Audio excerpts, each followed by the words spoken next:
Elle voulait fabriquer des machines qui ne serviraient à rien,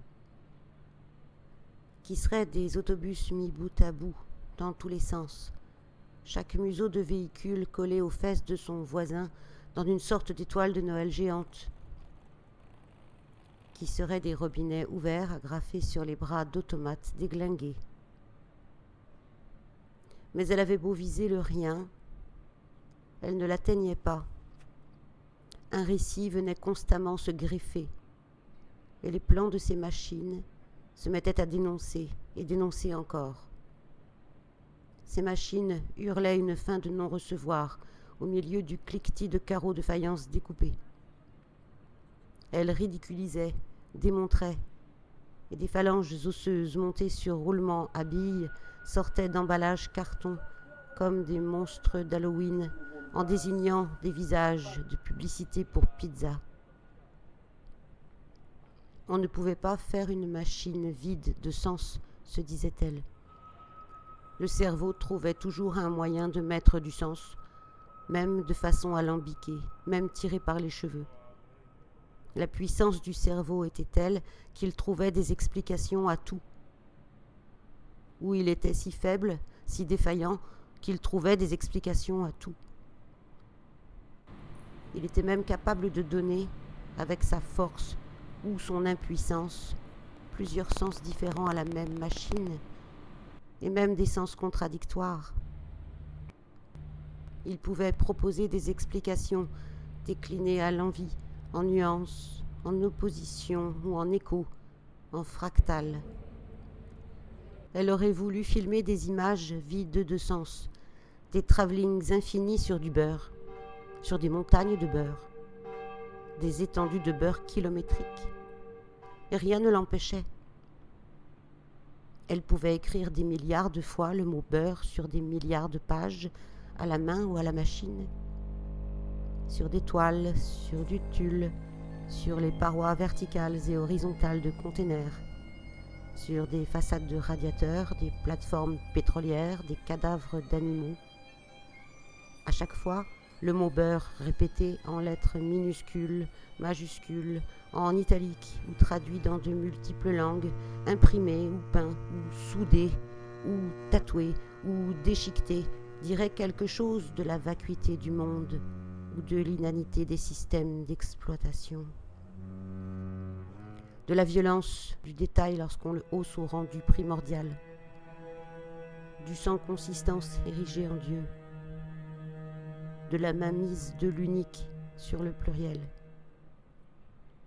de ce que cachait ce qui allait fondre, ce qui ne pouvait que fondre, ou être avalé, assimilé, et de nos réactions de faim ou de rejet.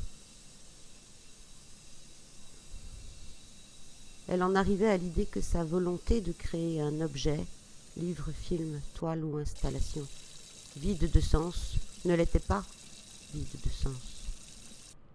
C'était vouloir s'extraire, ne pas alimenter le, être à l'écart du, ne pas obéir à, libre, libéré, et cela, atteindre cette libération ultime en s'exonérant du sens, des sens, de tous les sens, avait un sens. Le récit rattrapait toujours. Elle n'avait pas d'autre alternative que de s'en remettre à une construction, et qu'elle soit vaine ou pleine de remords, ou de rage, ou de gestes curieux, peu importait au fond, car tout, absolument tout, se gorgeait de sens, au cœur du grand système, humanité, planètes et étoiles, grains de sable et légions de bactéries, au cœur de ce grand système qui, lui, n'en avait pas. Dénoncer le non-sens, ou simplement remarquer qu'il existait, avait du sens. C'était bien le problème. De ce qui n'avait pas de sens, et les exemples se comptaient sur les milliards de doigts des milliards d'habitants vivants, on ne pouvait pas renvoyer l'image sans sens. C'était plus qu'une défaite, plus qu'un échec, plus qu'une impossibilité. Elle s'installait à sa table, où elle prenait sa douche, où elle mangeait, et elle souriait en pensant que ce qu'elle pensait n'avait aucune valeur, que c'était arrangé sur l'étagère des interrogations métaphysique pitoyable et auto-centrée, enfantine peut-être, et qu'il valait mieux continuer, sans trop montrer de mauvaise volonté, à s'installer à sa table, ou à prendre sa douche, ou à manger.